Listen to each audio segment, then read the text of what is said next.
발빠른 경제발전소.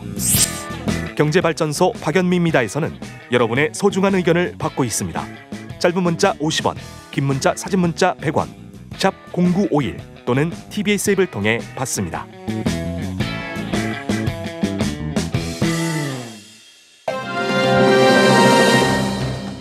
사망률을 근거로 1단계에서부터 4단계로 나누는 것이 위드 코로나 전략입니다. 네, 결국에는 자영업자도 살면서 그다음에 코로나19로 인한 사망률도 줄이는 가장 효과적인 방법이랄 수 있습니다.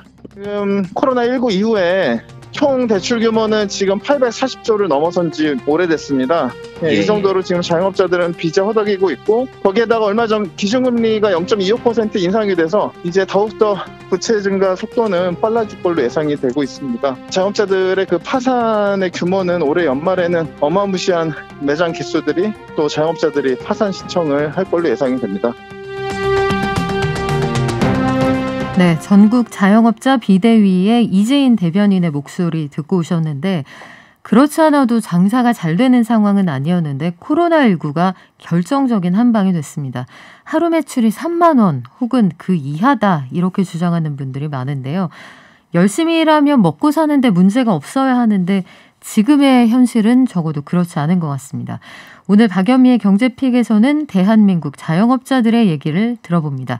자영업자들을 만나고 직접 현장의 목소리 담아온 오마이뉴스의 신나리 기자 모셨습니다. 안녕하세요. 네, 안녕하세요. 네, 일단 자영업자분들이 얼마나 힘드실까 이런 생각은 들어요. 이 전 사회가 코로나19 이후에 집단적 우울증에 걸렸다 싶을 정도로 행복하지 않은 상황인데, 그중에서도 가장 큰 비용을 치르고 있는 게 아마 자영업자들 아닐까 싶거든요. 부산에 이어서 경남 창원 김해에서도 자영업자들이 거리로 뛰어나왔습니다. 그만큼 상황이 심각하다는 얘기겠네요. 네, 그렇습니다. 그 코로나로 인한 사회적 거리두기 조치가 이제 1년 6개월을 넘어가고 있으니까요. 여기에다가 4단계 거리두기도 한 달이 넘었죠. 그래서 최근에는 이제 대출금리까지 인상이 돼서 자영업자들은 진짜 뭐 한계에 다다랐다, 이런 호소들이 많이 있었습니다. 현장에서 직접 만나서 사장님들 얘기 들어볼 때랑 저희가 지나가다가 차 타고 공실이 늘었구나 이렇게 느낄 때는 좀 다르잖아요. 직접 만나보니 뭐라고 하시던가요?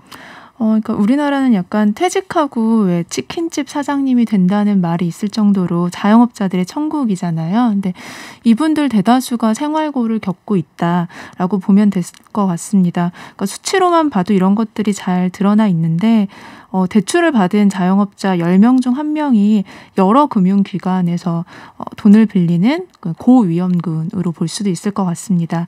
한국은행에서도 그런데요. 그 얘기를 들어보면 금융안정보고서만 봐도요, 금융권의 그 자영업자 누적 대출 규모가 3월 말 기준으로 831조니까 지금은 더 많은 금액이 누적이 됐겠죠. 네, 그리고 이제 빚으로도 가계 유지비를 또 내기 어려운 상황이었어서 제가 취재한 자영업자분들도 사실 2명 중에 1명꼴로는 추가로 본인이 아르바이트를 하시는 분들도 많았어요. 내가 내 가게를 하는데 그걸로는 소득이 충분치 않아서 아르바이트를 하신다고요? 그렇죠. 이제 새벽에 배달 알바를 하시거나 아니면 이제 오전 장사를 하시는 분들은 또 뭐 심야나 밤 오후에 다른 가게에 나가서 직접 또 본인이 아르바이트생이 되는 거죠. 그래요. 그러면 실제로 만나뵀던 분 사례를 우리가 구체적으로 한번 들어볼까요? 네. 부산에서 이자카야를 운영하시는 이제 가장 최근에 통화한 분은, 그분의 같은 경우도 이제 이자카야니까 아무래도 저녁 오후부터 5시부터 그렇죠. 이제 가게 문을 열어서 가게를 운영하시는 분인데 9시까지만 운영을 할 수 있잖아요. 그럼 이 4시간에 그 매출이가 하루에 3만 원, 5만 원 이 정도인 거예요. 한 테이블 정도 받고. 그러다 보니까 이제 알바를 자정부터 그 다음 날 또 다시 오전 6시까지 배달 아르바이트를 한다고 하시는 분들도 있었고요. 네, 대부분이 비슷한 상황입니다. 그래요. 지금 오마이뉴스 기사를 보니까 심야 차량 시위에 참여하신 분들의 상황을 보면 호프집이나 지금 말씀하신 그 일본식 선술집 이런 곳들은 대부분 식사 마치고 2차로 가는 곳이라서 오후 10시까지라도 영업이 됐을 때는 7, 8시에도 오는 손님이 있었는데 네네. 그마저 발길이 끊겼다 이런 말씀들을 하시더군요. 업종에 따라서 피해 규모가 좀 달라질 것 같은데 업종별 분위기는 어떻습니까? 맞습니다. 사실은 이렇게 술을 마시고 보통 노래방을 가기도 하잖아요. 그러니까 노래방 같은 상황은 또 다 같이 9시 이제 영업 제한을 당하니까 손님이 끊긴 상황이 있고, 또 이런 호프집이나 카페, 식당 요런 분들도 다 이 시간의 제한을 좀 가장 많이 고통을 호소하고 계신데요. 전반적인 분위기상 자체가 너무 자영업자들의 이 침울한 상황이어서요. 업종별 약간의 격차는 있겠지만 사실은 다 같이 그 어려움에 처해졌다, 이렇게 보셔도 될 것 같습니다. 그런데 이 자영업자분들이 대출을 받는 그 케이스를 보니까 은행권에서는 이제 한도만큼 돈을 빌려서 네. 2금융권 이상으로 넘어가신다는 얘기가 많더라고요. 네. 이제 정부가 여러 대책을 마련하고 소상공인 대출도 있었지만 이게 아무래도 한계가 있다 네. 보니까, 그리고 누적되는 그 빚은 늘어나고요. 이를테면 지금 고정비, 그러니까 임대료나 인건비 이런 같은 경우는 매달 나가는 거니까요. 장사가 안 돼도. 그래서 어쩔 수 없이 이제 제2금융권으로 눈을 돌려서 거기에서 또 대출을 추가적으로 받는 경우들이 많습니다. 그러면 우리가 고용지표 얘기를 한번 해볼게요. 조금 전에 통계청장님도 다녀가셨지만 우리가 고용률하고 취업률은 작년보다 나아졌다, 이런 네네. 뉴스들이 나오거든요. 네네. 그러면 물론 이제 자영업자들의 경우에는 고용원 없는 사장님이 많이 늘어나고 있으니까 내가 나를 고용하는 형태이겠습니다만 고용률이나 취업률이 늘어난다는 건 종업원 뽑는 가게가 많아졌다는 뜻 아닐까, 이런 생각도 드는데 이 지표하고 현장 사이에 거리가 꽤 있다면서요? 네, 그걸 조금 제대로 파악을 해봐야 할 것 같은데요. 정부 발표는 당연히 취업자 수가 4월 기준 전년 동기 대비하면 한 65만 2천 명 정도가 증가를 했다고 발표를 했어요. 그런데 이 일자리가 과연 어떤 일자리였는지 그 일자리의 질을 따져봐야 하지 않나 싶습니다. 일부에서는 실제 이 수치가 노인 일자리 등, 그러니까 정부가 재정을 투입해서 일시적으로 만든 일자리에 대한 의존도가 높아졌다, 이런 이야기가 있습니다. 왜냐하면 이 취업자 수가 늘어난 거를 연령대별로 비교를 좀 해보면요. 60세 이상 일자리 증가가 46만 9천 개였어요. 그러면 늘어난 일자리의 대부분을 이 노인 60대 이상의 연령층에서 소화를 했다는 건데, 반면 그 말씀하신 아르바이트나 재취업을 했던 30대, 40대 같은 경우는 30대는 9만 8천여 개, 40대는 12,000여 개의 일자리가 외려 줄은 상황이었습니다. 그게 연령대별로 보면 결국은 정부가 만들어내는 공적 일자리 이외에는 시장이 자체적으로 만들어내는 일자리가 쉽지 않다는 얘기인데 사실 돌아보면 그렇습니다. IMF 때도 그랬고 금융위기 때도 희망근로, 공공근로 이름은 달랐지만 정부 재정으로 받쳐주는 일자리가 한동안은 쿠션 역할을 할 수밖에 없는 시기가 있거든요. 그러면 자영업을 어렵게 유지하시는 분들의 현실을 조금 더 자세히 들여다볼게요. 우리 신나래 기자님이 쓰신 기사를 보면 하루 매출이 3만 원, 이게 기사 제목인데 매출이 이 정도면은 사람을 쓸 수가 없잖아요. 네. 그러면 나홀로 사장님이 주문 받고 음식 만들고 배달까지 혼자 다 하시는 체제겠군요. 네, 실제 그렇습니다. 이 자영업자들 입장에서는 임대료만큼 부담스러운 게 인건비인 경우가 많으니까요.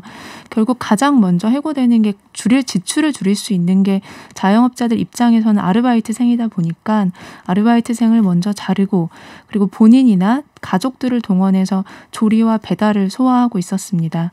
네. 그렇군요. 보면 이거를 참 웃어야 할지 울어야 할지 모르는 게 산책님. 특히 우리 청취자들이 이렇게 센스 있는 분들이 많으신데 모르는 게 산책님. 사장님 수월이 들어가며 장사할 때보다 다 접고 월급 받는 지금이 더 좋습니다 하셨어요. 이 산책님이 진짜 좋아서 좋다고 하시는 건 아닐 테고 그만큼 마음고생이 심하셨다는 얘기인데 이런 생각이 듭니다. 그러면 그렇게까지 어려우시면 그 장사를 접고 다른 데 다시 취직하시는 쪽을 알아보는 게 좋지 않을까, 이런 생각하는 분도 있을 텐데 진짜 안타까운 건 폐업도 내 맘대로 못한다면서요? 예, 맞습니다. 이 폐업을 선택하는 자영업자들이 사실 예상만큼 많지는 않는데요. 그 이유가 뭔가 들여다보면 막상 폐업을 하게 되면 재난지원금 같은 정부의 각종 지원을 받지 못합니다. 지금 5차 재난지원금까지 지급이 되고 있는 상황인데, 그리고 이런 재난지원금도 포기를 해야 하고 동시에 지금까지 아까 대출이 쌓인 대출이 굉장히 많다고 했잖아요. 네. 그런 것들을 일시에 상환해야 돼서 당연히 그 생계 자체가 위협을 받아서 울며 겨자 먹기로 영업을 지속하는 분들이 상당했습니다. 이게 권리금도 아마 생각을 하실 테고, 근데 요즘은 권리금까지 받겠다 이런 생각도 이제는 많이 내려놓은 분들이 많다고 하는데 원상복구 비용이 또 있다고 하더라고요. 맞습니다. 이것만 해도 몇 천만 원 들어간다고 하니 참 안타까운 현실인데, 자, 우리 신나래 기자님은 지난해부터 자영업자분들을 가까이에서 쭉 지켜보셨습니다. 지난해 우리가 올해 여름까지 이러고 있을 줄은 몰랐거든요. 네. 지난해부터 쭉 지켜보시니 자영업자분들의 현실이 어떻게 달라지던가요? 이게 업종과 지역에 따른 차이가 있는데요. 그 자영업자들의 피해가 극대화됐죠. 그러니까 이를테면 수도권이 가장 거리두기 단계가 높았어서 수도권에 좀 피해가 집중되어 있었다면 지금은 거리두기가 비수도권으로도 확장이 되면서 또 지역에서 장사를 하시는 분들까지 더 많은 어려움들에 처해져 있고요. 그리고 이제 생각해 보면 이게 코로나라는 전염병 때문에 우리가 그 거리두기라는 초유의 상황을 처음 모두가 맞이했잖아요. 그러니까 먹고 마시고 누군가를 만나고 몇 명을 만나야 되는 모든 것에 제한을 받아야 되는 상황이어서요. 이런 상황들을 앞에서 자영업자들은 사실 그 가게를 어떻게 생계를 유지해야 할지 난감해들 하시죠. 그래요. 코로나19 이후에 제가 가장 피부로 와닿게 느끼는 점은 절대 국가의 재림이라는 점입니다. 우리나라뿐만 아니라 모든 나라에서 국가, 지자체가 역사상 이 정도로 그 강력한 힘을 발휘한 적이 있었나 이런 생각이 드는데, 어쩔 수 없는 상황이지만 자영업자분들 참 답답하실 텐데 뭐가 제일 시급하다고 하시던가요? 그러니까 일단은 많은 요구는 시간 제한, 인원 제한을 좀 풀어달라고 하는 겁니다. 그리고 우리가 코로나 이후에 계속 확진자 수의 좀 세기 방식에서 치명률, 그러니까 코로나가 얼마나 그 치명적인가에 대해서 좀 방역 정책을 이제는 바꿔야 될 때가 아니냐. 그리고 계속 그 말씀하신 것처럼 통계에 기반해서 업종별로 방역 수칙을 조금 더 세분화해서 짰으면 좋겠다. 이런 요구들이 많았고요. 그리고 또 방금 말씀드린 것처럼 그러니까 폐업을 하게 되면 대출을 일시에 상환을 해야 하고, 이분들은 인건비나 임대료나 이런 고정비가 매달 들어가고 있는 상황이라서요. 네. 이런 이제 가게를 유지하기 위한 지원금, 재난지원금으로는 충분하지 않고 요 고정비에 대한 실손 보상을 좀 해달라, 이런 요구가 상당했습니다. 같은 의견을 주시는 분들이 많으시네요. 3098님, 아니 아르바이트 하는 사람들 내보내고 정부에서 실업수당 줘야 하고 그럴 바에야 그 돈으로 자영업자 미리 지원해서 살게 해주는 게 나은 거 아닌가요? 악순환입니다. 이런 말씀 해주셨고요. 0907님, 1인 사장입니다. 코로나도 아프지만 지금 경제적인 고통보다 더 아플까 싶습니다. 코로나보다 지금의 경제적인 어려움이 더 힘들다고 말씀하셨는데 다들 참 어려운 구간을 보내고 있는 것만은 분명해 보여요. 그렇지만 정부도 손을 놓고 있는 건 아닐 거 아니에요. 뭔가 네. 하고 있지 않습니까? 맞습니다. 정부도 사실 수차례 재난지원금을 마련을 해서요. 자영업자들을 지원한 것도 사실입니다. 그 소상공인 대상으로 하는 5차 재난지원금은 그러니까 금액도 계속 확대가 돼서 최대 2천만 원까지 되고 있으니까요. 근데 이 문제는 사실 자영업자들이 어려움을 얘기하는 건 이게 매출 이익을 기준으로 해서 책정되는 금액이라서 네. 방금 말씀드린 고정비, 임대료나 전기세, 수도세 이런 거에 대한 지원은 전혀 없습니다. 또 5차 재난지원금 같은 경우에는 지원 요건을 보면 2021년 7월 6일 기준 폐업 상태가 아니어야 한다는 조항이 있습니다. 근데 자영업자들은 이때도 그 코로나였잖아요.